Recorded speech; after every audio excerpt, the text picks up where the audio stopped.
சுருக்கெழுத்து தமிழ் முதுநிலை முதல் தாள் நிமிடத்திற்கு 90 வார்த்தைகள். Get ready for trial dictation for 2 minutes. 15 seconds. 10 seconds. 5 seconds. Begin. மாண்புமிகு பேரவைத் தலைவர் அவர்களே, எங்கள் ஊனோடும் உயிரோடும் கலந்துவிட்ட அன்னை தமிழ் மொழிக்கு எனது இனிய வணக்கத்தினை முதற்கண் தெரிவித்துக் கொள்கிறேன். மேதகு ஆளுநர் பேருரைக்கு நன்றி தெரிவிக்கும் தீர்மானத்தின் மீதான விவாதத்தில் கலந்து கொண்டு மாண்புமிகு உறுப்பினர்கள் தங்களது கருத்துக்களை எடுத்து வைத்திருக்கிறார்கள். இந்த ஆளுநர் உரையில் உள்ள நல்ல அம்சங்களை பாராட்ட வேண்டியவற்றை பாராட்டியும் அதில் உள்ள குற்றம் குறைகளை சுட்டிக்காட்டி அவற்றையெல்லாம் தீர்த்து வைக்க ஆவண செய்ய வேண்டும் என்ற அளவிலேயும் இங்கே உறுப்பினர்கள் தங்களது உரைகளை ஆற்றியிருக்கிறார்கள். அவர்கள் அத்தனை பேருக்கும் எனது நன்றியினை தெரிவித்துக் கொள்கிறேன். ஒரு காலத்தில் வடக்கு வாழ்கிறது, தெற்கு தேய்கிறது என்று நாம் முழங்கினோம். இன்று தெற்கு வளர்கிறது, வடக்கிற்கும் சேர்த்து தெற்கு வாரி வழங்குகிறது என்ற அளவுக்கு நாம் வளர்ந்துள்ளோம். இத்தகைய தகுதியும் பெருமையும் தமிழ்நாட்டிற்கு சாத்தியமானது இந்த நல்லாட்சியால் தான் என்பதை இங்கே நான் சுட்டிக்காட்ட விரும்புகிறேன். ஆட்சி என்பது வெறும் அதிகாரம் அல்ல, கொள்கையை செயல்படுத்தும் களம். இதன் அடிப்படையில் எல்லாருக்கும் எல்லாம் என்ற கருத்தியலை அடிப்படையாக கொண்டு இந்த ஆட்சி நடைபெற்று கொண்டிருக்கிறது.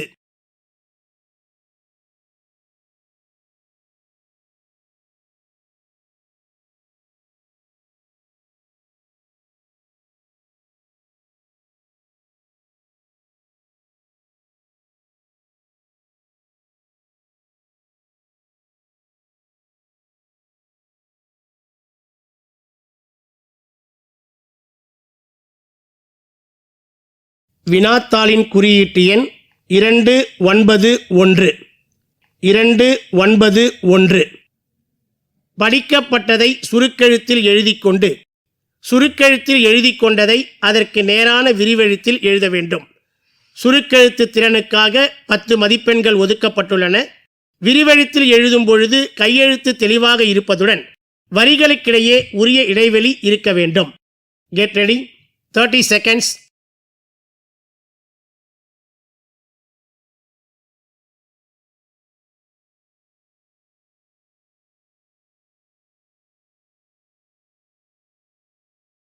Fifteen seconds. 10 seconds. 5 seconds. Begin.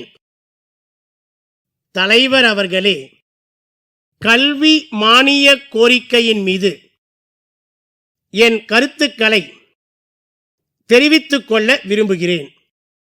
இன்றைய தினம் நான் இந்த விவாதத்தை துவக்கி வைப்பதில் பெருமகிழ்ச்சி அடைகிறேன்.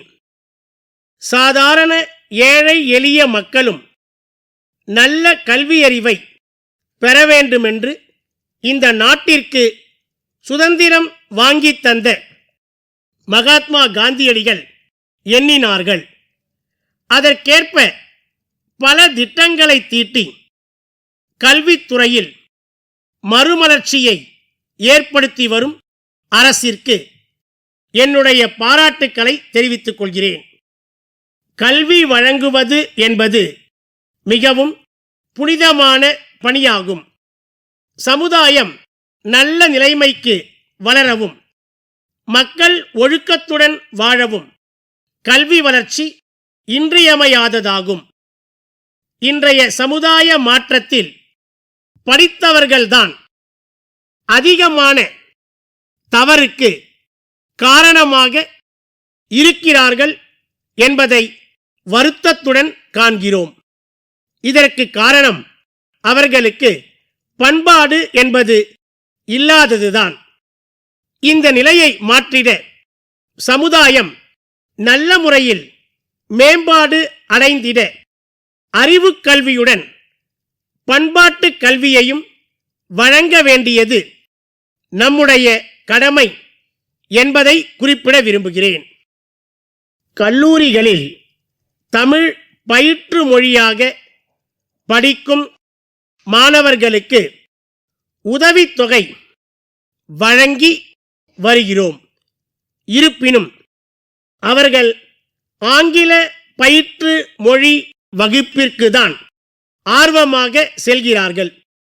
தமிழ் பயிற்று மொழியில் படித்த மாணவர்களுக்கு தமிழ்நாட்டில் வேலை வாய்ப்பில் இன்னும் முன்னுரிமை அளிக்கப்படுமானால் பல மாணவர்கள் தமிழ் பயிற்று மொழியில் படிக்க ஆர்வம் காட்டுவார்கள் என்பதை என்னுடைய ஆலோசனையாக தெரிவிக்க விரும்புகிறேன்.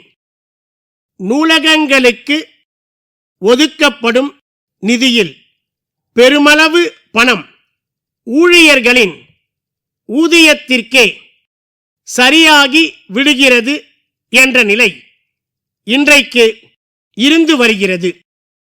நூல்கள் வாங்குவதற்கு அதில் 10% கூட மிஞ்சுவதில்லை. எனவே நூல்களை வாங்க அதிகமான நிதியை ஒதுக்க வேண்டும் என்று கேட்டுக்கொள்கிறேன்.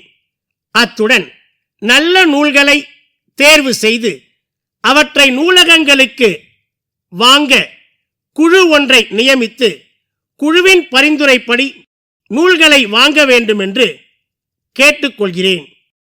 அத்துடன் பதிப்பாளர்கள் நிர்ணயிக்கும் விலைக்கும் நூல்கள் வாங்குவதை தவிர்த்து நூல்களுக்கு அவற்றின் தரத்தின் அடிப்படையில் அரசே விலை நிர்ணயம் செய்து அதன் அடிப்படையில் நூல்களை வாங்கலாம் என்ற எனது யோசனையை தெரிவித்துக் கொள்கிறேன். அருங்காட்சியகங்கள் பல்வேறு மாவட்டங்களிலும் ஏற்படுத்தப்பட்டுள்ளன. மாணவ மாணவியர்களும் பெரியவர்களும் வெளியிடங்களிலிருந்து வந்து அவற்றை பார்வையிடும் போது உரிய விளக்கங்களை அவர்களுக்கு அளிக்க வேண்டும். இப்போது அது போன்ற நிலை இல்லாமல் இருக்கிறது. உரிய விளக்கங்கள் அளிக்கிற நிலையை ஏற்படுத்தினால் தமிழ்நாட்டின் பெருமையையும் வரலாற்று உண்மைகளையும் சரித்திர சான்றுகளையும் சரியான முறையில் மக்கள் அறிந்து கொள்ள வாய்ப்பு ஏற்படும். இதன் மூலம் நமது புராதன சின்னங்களின் வாயிலாக நமது நாட்டை பற்றியும் நமது பகுதியை பற்றியும் உள்ள சரித்திரத்தை வளரும் இளம் தலைமுறையினர் அறிந்து கொள்ள முடியும். தஞ்சாவூர் அண்ணா சாலையில் உள்ள அம்பிகா நிறுவனத்தார் சென்னையில் உள்ள திருவாளர்கள் அமரன் நிறுவனத்திற்கு எழுதிய 10/1/2025 நாளிட்ட கடிதம். அன்புடையீர், வணக்கம். தங்களது கடிதம் கிடைக்கப் பெற்றோம். மிக்க நன்றி. தாங்கள் கேட்டுக்கொண்டபடி புதிய ரக அரிசி மூட்டைகளை தங்களுக்கு அனுப்பி வைக்க தயாராய் இருக்கின்றோம் என்பதை தெரிவித்துக் கொள்ள விரும்புகிறோம். நாங்கள் தஞ்சாவூர் மற்றும் திருவாரூர் மாவட்டங்களில் நேரடியாக சன்ன ரக நெல் கொள்முதல் செய்து அதிலிருந்து சிறந்த ரக அரிசி உற்பத்தி செய்கின்றோம். நாங்கள் இவற்றை 10 கிலோ, 25 கிலோ 75 கிலோ மூட்டைகளாக கட்டி விற்பனைக்கு அனுப்பி வருகிறோம் என்பதை தங்களுக்கு தெரிவித்துக் கொள்ள விரும்புகிறோம். தாங்கள் எங்களது நீண்ட நாளைய மற்றும் தொடர் வாடிக்கையாளர் என்பதால் தங்களுக்கு 20% கழிவு வழங்க தயாராய் இருக்கிறோம். மேலும் தாங்கள் 50,000க்கு மேல் ஆர்டர் செய்தால் இலவசமாக எங்கள் வாகனத்திலேயே அரிசி மூட்டைகளை அனுப்பி வைக்கிறோம். தங்களது தேவைகளை நாங்கள் உடனே வழங்க இயலும் என்ற உறுதிமொழியையும் தெரிவிக்க கடமைப்பட்டுள்ளோம். தங்கள் ஆதரவான பதிலையும் முன்பண தொகையையும் எதிர்பார்க்கின்றோம். நன்றி. தங்கள் நம்பிக்கையுள்ள